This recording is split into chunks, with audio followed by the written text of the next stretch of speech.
Hi everyone, it's Stacy from PeonyLaneDesigns.com. Have you subscribed to the channel yet? If not, click the little blue button.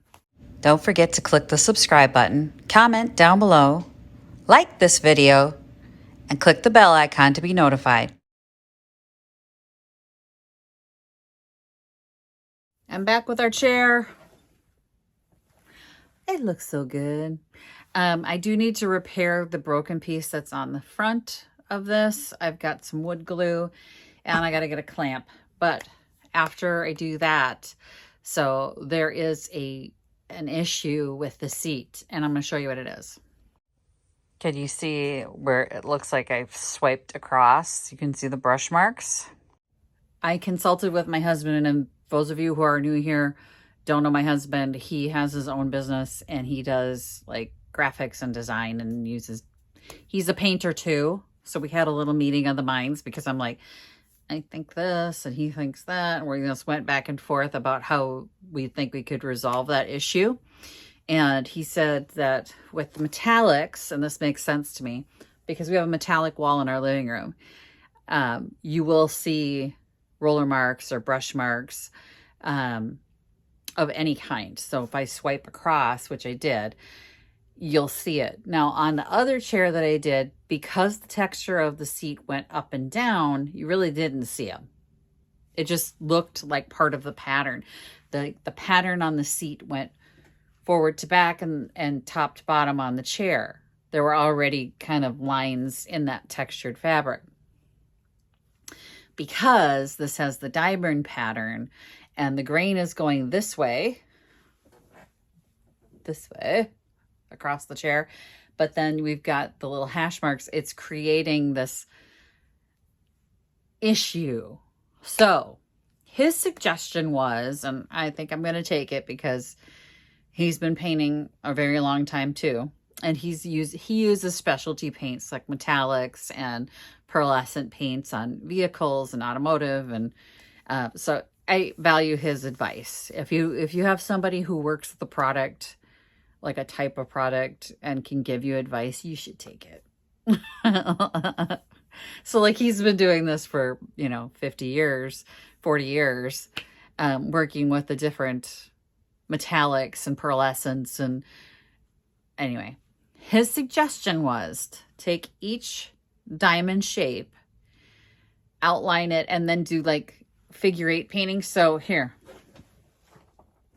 I grab a little brush. He said, grab a little brush. I got a little brush. This is my favorite little brush. And make your hand do this, basically. Now, this is something that he's done on walls with me, and so I've kind of become a practiced hand at being able to do the figure eight. But that will keep it from having that swipe mark. So we're going to do that. I had enough left in here. I have, can you see? Like this much left in here. I added water, actually. There was a little less.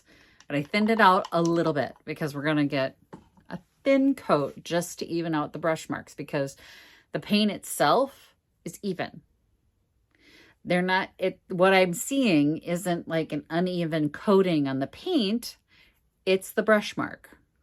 So that's how we're going to deal with that situation. I'm telling you guys this because as problems arise, if I don't tell you guys how to fix it or why the problem occurred, or, it doesn't serve anyone if I don't tell you exactly how or why this happened. So there you go. User error. That's how it happened. I'm going to get the glue and clamp down my repairs on the wooden pieces. So all it is the carved wooden piece on the front. It's in sections, and one of the sections has come loose. So where it meets the other piece is just not glued any longer. So I'm just gluing it back together. It's no mystery. If you have two pieces that are supposed to be glued together and they're not glued together, glue it back together, right? So you don't need to see me do that because that's not what this is about. It's not about chair repair. But if you had a chair like this and that's what happened, the carvings came apart where they're supposed to be together, just glue them back together. That's all I'm doing. Okay, I'm going to try and film this while holding on, but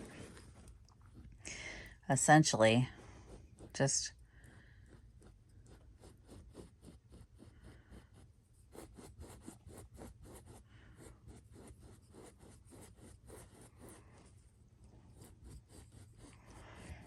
because the shine is going to come out in different ways. You know what I'm saying? So like when you're working with metallic. Look at the dog hair. Oh my God, I got dog hair everywhere.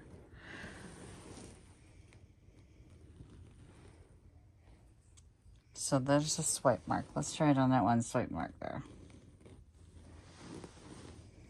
I've got a big swipe mark on this one.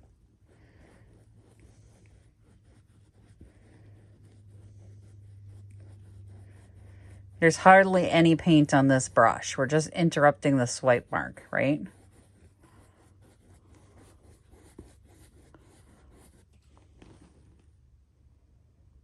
Yep. He's right. Don't tell him. Oh my God. He'll be unbearable.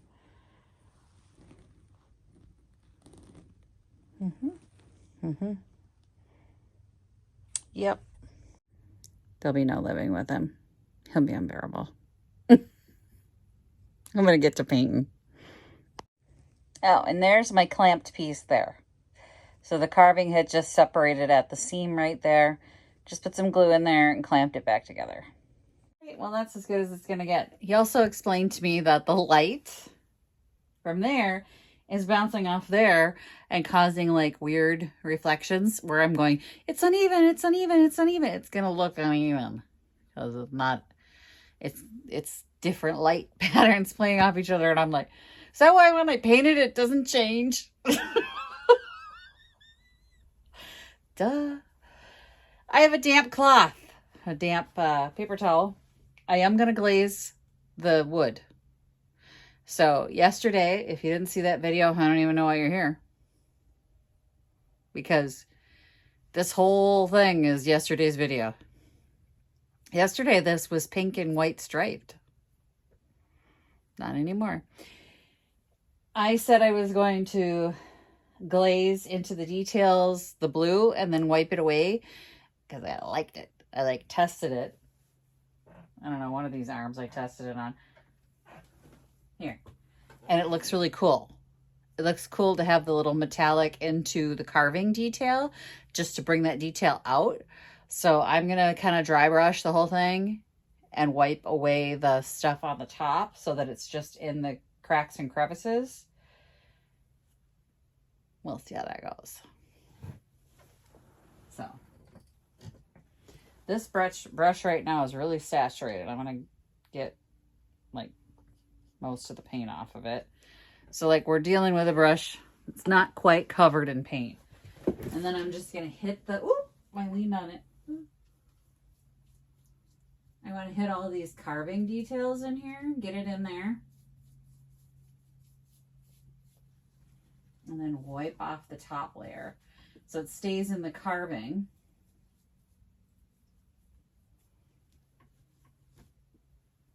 Oh, okay, let's show you. Let me get you up close. So that it just gets in the carving and it just brings out the detail in this wood a little bit. So it kind of then matches what we've got going on as far as paint. And then just gives it a little something, something. It's the light flicker. We're in the middle of a storm. I'll put you in the clip here. And I live in the country, so my power goes out. A lot.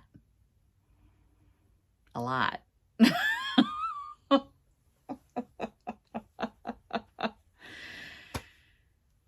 So if I lose power, I lose power, and we'll do this with the flashlight. If I don't lose power, we'll get this whole thing finished with some light. Okay. My hands got even prettier. I'm like a mermaid. I'm going to go clean my brush. So I'm glad I went ahead and used the same color paint to just kind of highlight the woodwork, because there is, I can't speak today. On both sides. There's a lot more detail in the woodwork than I noticed. I was actually wiping it off in one place and I'm like, oh, why is it not coming off? Because there's a divot in there and I never saw it. It was right here. There's a little divot right there.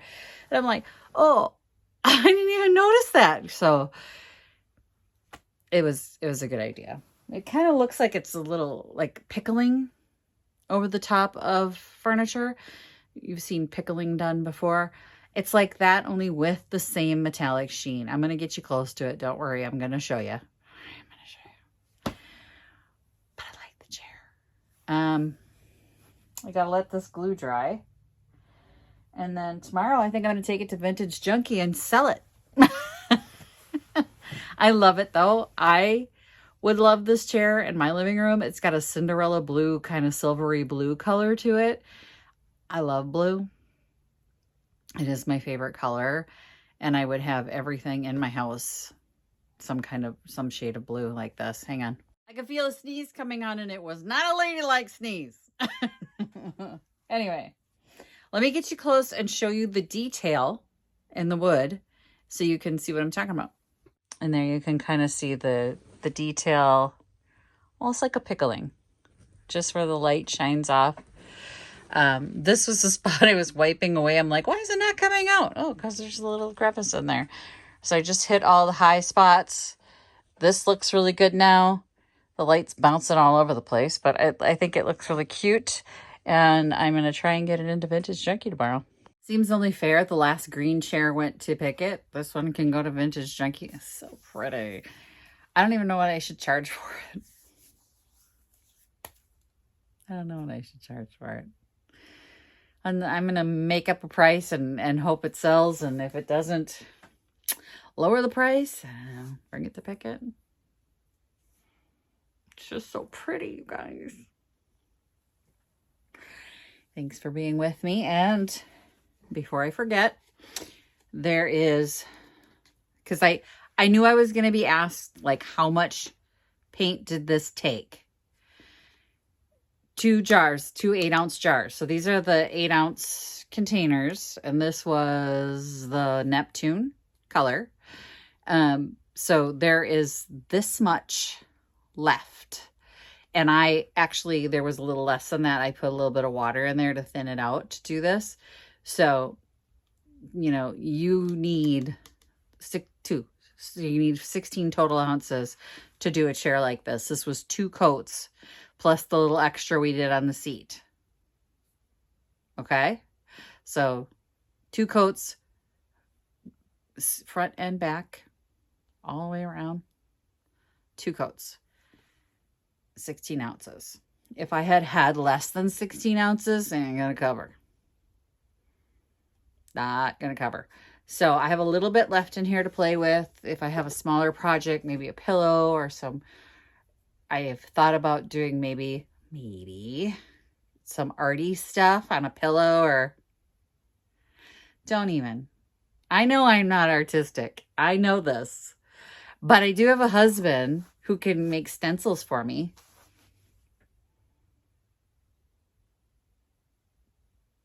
He can cut me any stencil I want, and then I can be arty, right? So we could do something with the metallic that's left over for that, or I could order more and do another chair. But either way, a chair this size, so almost completely upholstered. If you had a chair that had a skirt on it and then full upholstered arms instead of any wood like that, I would go with 3 8 ounces. Okay. So 24 ounces total. I don't know how much for a sofa, but they do sell gallon sizes. And because you're watching this and I bought this. So they didn't send me this. So technically not sponsored, but at the same time, they did send me a box of free stuff to try. So I do get this coupon code, Peony, 20% off your first order with Jacquard. And this is the Lumiere. This Lumiere is the metallic one. They also have matte color, not matte colors, but like non-metallic colors. They have normal colors. So if you're not into Stacy colors, they have normal colors, normal furniture colors.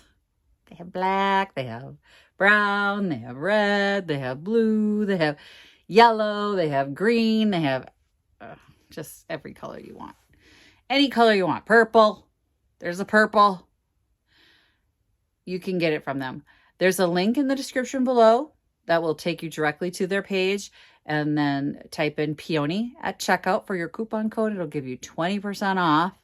And Lord knows that'll help because you got to pay shipping and all that stuff. So get the 20% off your first order because you watched this video. So there you go. Technically, they didn't sponsor this video because I paid for that. Just saying, I got the receipts. But there will be other projects that they did sponsor. They did send me stuff, so we're going to crack into that in the not too distant future. But I've got a couple other projects I'd like to do in the meantime. But thanks for watching, everybody. Happy Junkin. Bye! Visit my blog, peonylanedesigns.com, for more tips, tricks, and inspiration. Thanks for watching, everyone. If you like this video, please give it a big thumbs up. Don't forget to subscribe and click the bell icon so you'll be notified of new videos. I post every week DIY tutorials and, of course, more Junkin videos.